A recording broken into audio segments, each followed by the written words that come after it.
今日本屋さんで買ってきた本です。お医者さんが書かれてる本です。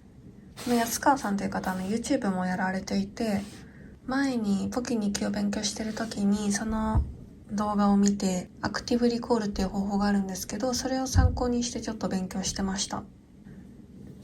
勉強法の本って書いてる方のものすごい努力とかあるじゃないですか。その人が努力すごいできる人間だからこそできる勉強法とか。